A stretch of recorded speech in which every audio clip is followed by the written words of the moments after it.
Yeah, I mean it's always hard.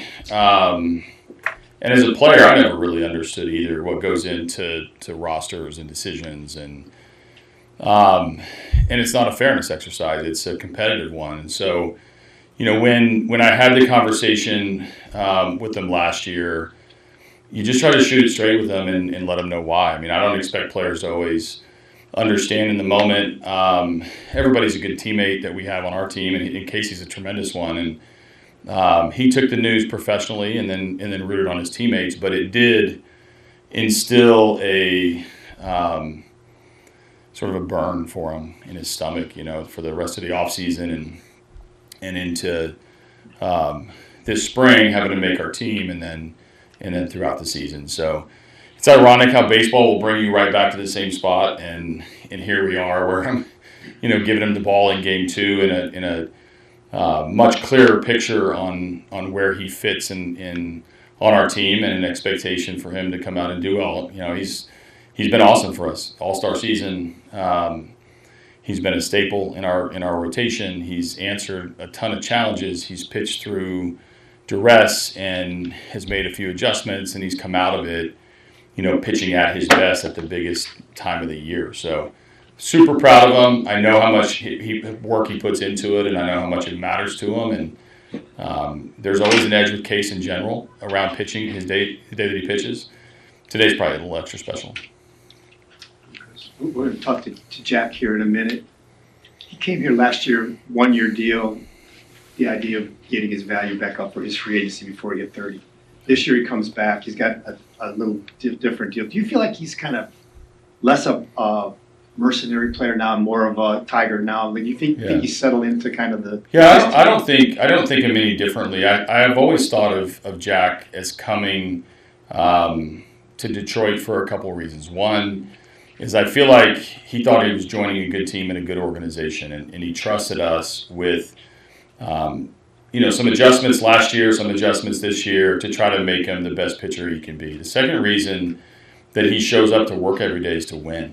And he got to taste that at the highest level last year, being on the team that was the last team standing. And that type of experience, I think, is incredible for our group now. And we got to watch him get his ring. We got to watch him, battle through a few things of his own this year. And one thing I know about Jack is he's going to be crazy prepared. He's very routine oriented.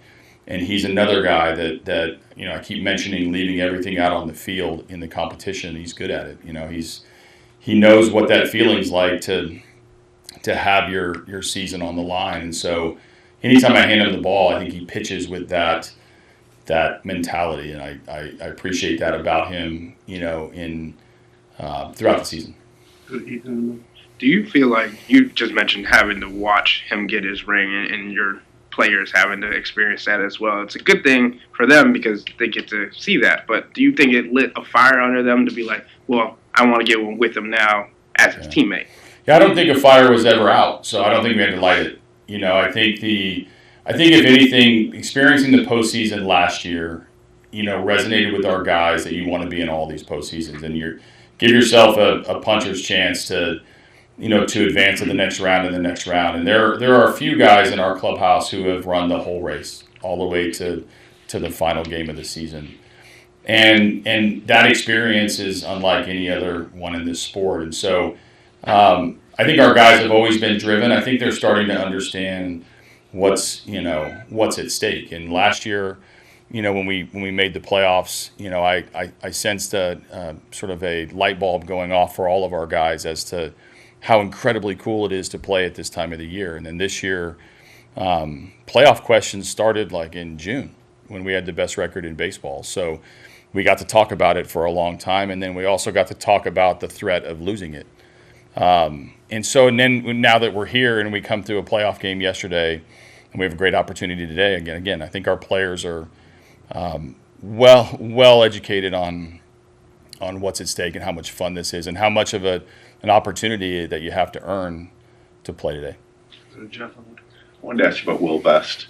What has impressed you about the season he's had, or the type of season he's had, but then culminating with yesterday?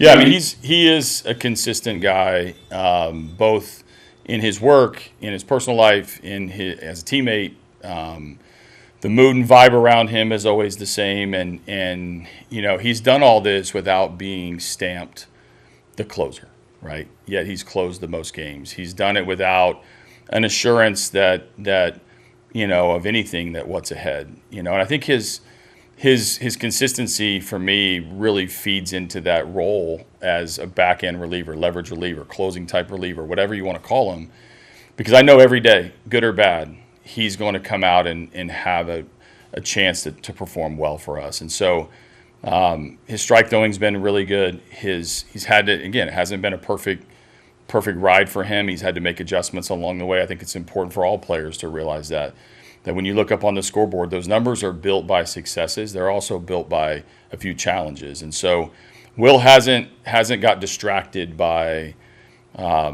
anything this year. I think he's been very, very good about dealing with what's in front of him that day, whether he's pitching the 7th, the 8th, the 9th, inheriting a runner, getting some bad luck, not executing pitches and getting beat. All that's fed into Will's season and our reliance upon him to pitch important outs. AJ, we don't normally see the same lineup from you, but what do you like about this group? I mean, you don't normally roll the same lineup out, though you have more this year than in years past. Yeah, a little bit more. I think the balance on this roster, including Wenzel as a switch hitter and where to put him in the order. We're also, going up against the exact bullpen that we were going up against yesterday with pretty much everybody on deck. I can't imagine anybody on their side not being available. So they've got to make decisions, hopefully quickly today if we can put pressure on their starter. Our balance in our lineup, I think, allows me to run out the same lineup with the unknown of how they're going to try to build their 27 outs against us. So it is a little bit unique. I think postseason baseball lends itself to maybe a little more consistency when it comes to lineups, particularly with how our strengths are built and you're facing all the same-sided or same-handed pitcher. That can lead to. If there's a left-handed pitcher today, I assure you it would have been different. But I think our game plan to attack their starter and the options they have in the pen, balancing out the lineup the way that I did was important. Chris? Javi's been a lot more content to take that ball the other way and shoot that hole the last couple of weeks. What maybe sparked that? And was that a conversation that the hitting department had, or is he just he wants to contribute? Yeah, I think Javi is underrated in playing the game. I think when we think of Javi, I think a lot of people think of the big swing and some of the big connections and some of the big misses. It's the El Mago mystique, right? We think a lot of big things about Javi. One thing Javi does is play the game. Whether that's subtle base running things, whether that is kind of governing the middle of the field, the tags, the small things turn into really a big deal with Javi. So it doesn't surprise me in these moments, in these environments, in the playoffs, and his concentration and he was one of the few guys yesterday that didn't take a big swing off Gavin Williams. And that's smart baseball because it's really hard to take your big monster swing and connect. You might if he makes a mistake, but I love that he's toned it down to the point of taking what the game's given him, and got the pull side homer in Boston the other day. Also had some big swings in Boston, but yet also can play the game that's in front of him, and pretty remarkable, head on his shoulders when it comes to doing the little things. Cody, how did you react to seeing Chase DeLauder in their lineup today? Yeah, I was curious how they were going to use him. I know short series, the decision is always the extra position player versus the extra pitcher. And when they added the extra position player, and specifically him, I knew it was for his bat. And I didn't know that could have come yesterday in a pinch hit. When the game on the line, it can come. Now it comes today as starting.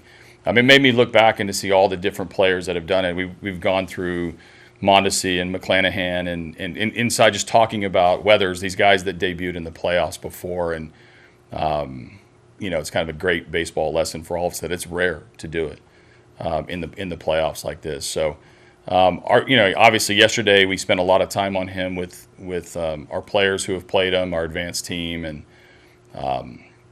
it doesn't surprise me given the quality of prospect that he is, but pretty remarkable, note, I guess, to know that someone's making their debut in the biggest game of the year. And we saw Cole throwing earlier today. Yeah. Just now that your group has eyes on him, how do you feel about his health, his status moving forward? Yeah, he took a step forward over the last 24 hours, which is good. I don't know what that means yet, but the activity level's increasing, the intensity of the swings have increased, the confidence I think he's, with certain things, but he hasn't swung and missed, because you don't swing and miss off a tee or off flips. You haven't, dove awkwardly, fielding a ball and things like that. But for what he's being asked to do, we're able to put more and more on his plate over the last 24 hours here and challenge him a little bit more, so that if we have a decision to make, that we have the most information available to us. So good signs, but I don't know that anything can be drawn from it quite yet. Last few weeks we've gotten to talk to you. You've said a lot about controlling your destiny, controlling what's ability for you. When you look at this now, you're in game 2, you have the opportunity to win it and move on to the next series. What is the feeling for you for that after having the stretch of September? Yeah, urgency is the feeling, because I wish the game started at 11:30. I wish I'm ready to go. So is our team. But we were in this exact spot last year, and that's what gives me a ton of confidence about how we're going to come out into this game. And we know the other side's going to be fighting for their season. So we've been in this spot before. We know that it can't be decided until you get your 27 outs, you play your 9 innings, and a lot's going to happen between now and then. But there's a sense of excitement that and urgency to get to the game. It's probably the only time I'm going to thank MLB for the 1 o'clock game, so we can just get to it and get to competing, because it's rare that you get in this position to continue to have an opportunity to control what's going on with your team, and everybody knows what's at stake on both sides, and I expect the same amount of urgency that comes in an elimination game if it was the other way, because if you look too much into kind of having the lead in this series, you're going to be caught in an elimination game the next day when you have a short series like this. Jason, when a team executes plays like yesterday, like the rundown, like bunt plays that we all watch endlessly in spring training, and then you might not see for a while, how encouraging is that for a manager that A, the message stuck, and B, I also have lessons I can point to next spring, right? Oh, for sure. That stuff will be sent all to our PD system. Like, everybody's going to show on everything that we did right. And I think what I'm reminded of is those are winning plays, and it's winning moments, and that we are a winning team. I think so many times in our sport, because we play every day, what we see last is what we expect all the time, right? And it's easy to say that coming out of yesterday. Big win, big emotional debut, outing by Skubal, excellent job by Vest, huge bunt by McKinstry. Like, all those, that's who we are. Like, we're a winning team and we're great. We're also that good team whenever things aren't going well. So we're a winning team because we can do things like that and execute when the game's on the line. And I love that it comes to the center point of the game when you talk about it behind the scenes, when you prepare like our guys do. And obviously, it's very rewarding because everything matters when you get to October baseball. Thanks for coming. Yep. Jack Flaherty on his way here.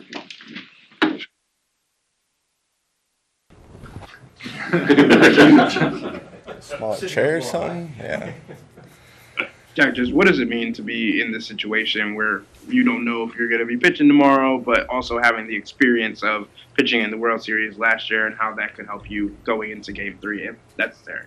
I mean, it doesn't matter. It's kind of hard questions to answer because you're kind of talking about a game that hasn't happened yet in terms of, the one that we got today. And so today is just about going out, being a really good cheerleader and supporting these guys and watching Casey and the bullpen go out and do their thing. And then, that's really the whole focus of today. And then, if we get to tomorrow, then we get to tomorrow. Chris, we kind of, from talking to you all year, we know how you are on these things. But when AJ has you guys in, it's between you and Casey who gets this game 2, and he picks Casey. What was kind of your mindset at that point? I don't care. I'm gonna pitch when I pitch. As long as you're a part of these things and you get to be a part of these these runs and get to be a part of the postseason, like, it doesn't matter to me at all. So I'm looking forward to watching Casey go out and do his thing, and and just hoping that we take care of business, and I'm not important until the next one. What's it like too, obviously, now where you are in a situation where you're pitching game 3, it could be an elimination game, or game 1 of the ALDS? I mean, those are both, very important starts that you'd be making. I guess kind of what is that like, and what are the emotions as you prepare for either one?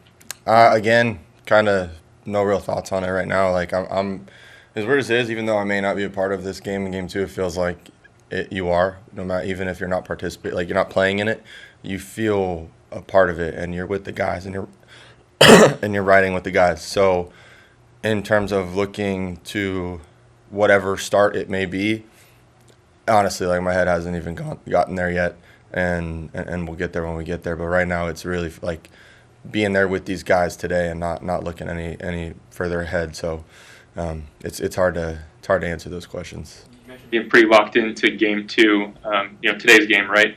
In the past, have you been able to talk to Fed or Ding, or when you're not pitching, and or talk to even the starting pitcher, or is it more of just, hey, rooting on the guys? It's a lot of rooting on the guys. We may talk about what they see, over the course of the game, or why this pitch or that pitch. But for the most part, I'll do a lot of homework on myself, and we'll get together, whatever day I end up starting. Chris. Jack, your journey here with the Tigers, you came here on a 1-year deal last year, traded, won a World Series, came back on another kind of 1-year deal.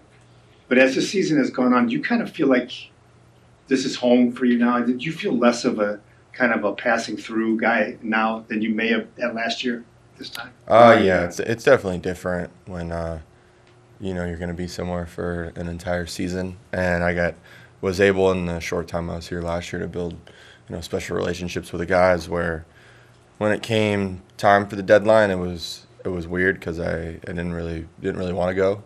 Obviously, things worked out in a great way for both sides, and I was lucky enough to come back and continue those relationships. And as this year has gone on, it obviously hasn't been quite what it was last year. There's been a lot more ups and downs, but these guys have had my back throughout all of it, and I just continue to try to go out and put in work, and know that they've got my back. So it's been awesome competing with these guys, no matter the way that it's gone, the way the season went. I mean, we've experienced all the highs and all the lows and everything in between. And may have not gotten here the way we wanted, but I think AJ said it, where it doesn't matter once we get here, and everybody gets a chance to start over. Jason, Just thinking back 6 months ago, you were at Dodger Stadium getting your World Series ring, a lot of your former teammates surrounding you. How much did that moment mean to you? And as you go into the playoffs with this team, how much does getting another World Series ring push you? Oh, I mean, that's everything. It's the reason you get out of bed in the morning is to go out and have a chance to win, no matter where you're at, and to be able to have a chance to do it with these guys is all the more special.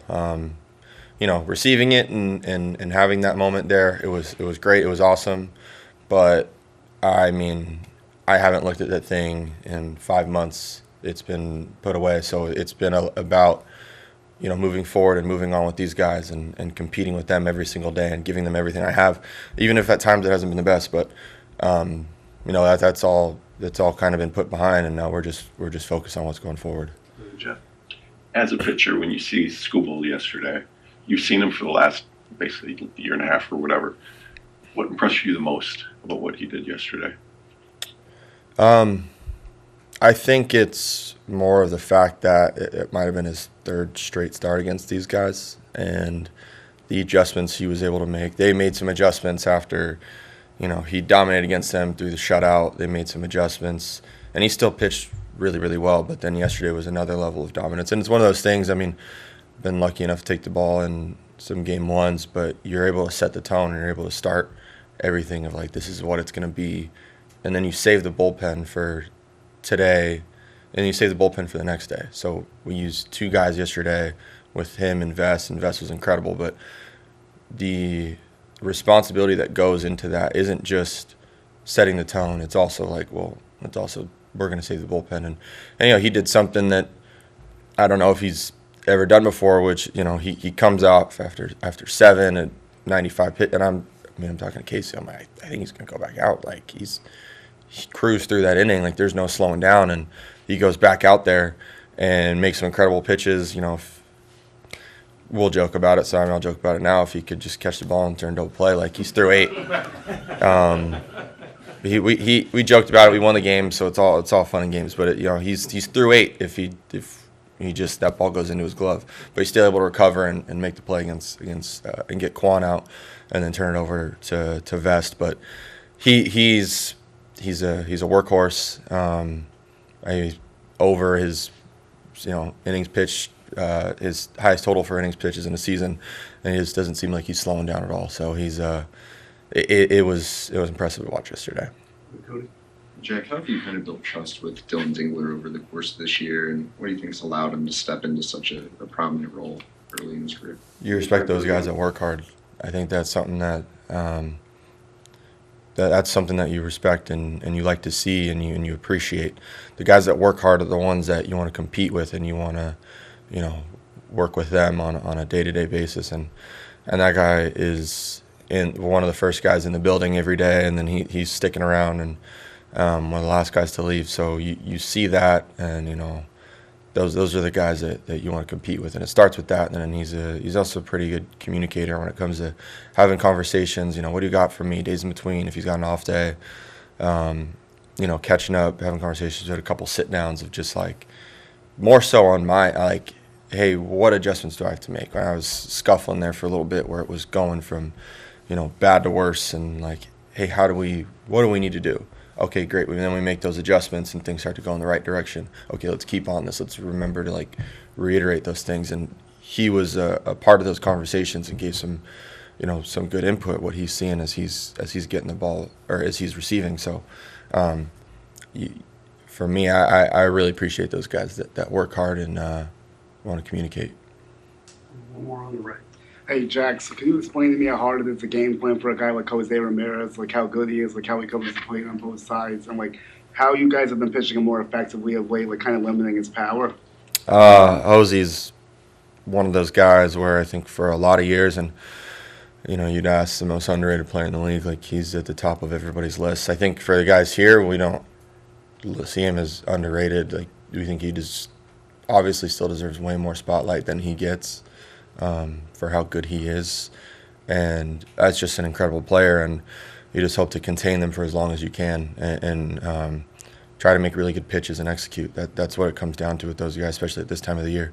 It comes down to executing. He's going to be locked in, and he's going to put together really good pro at bats each and every time. So you just try to go out and compete. You know that you're getting his best, and you give him your best, and you just do everything you can to continue to execute against and try to execute against those guys.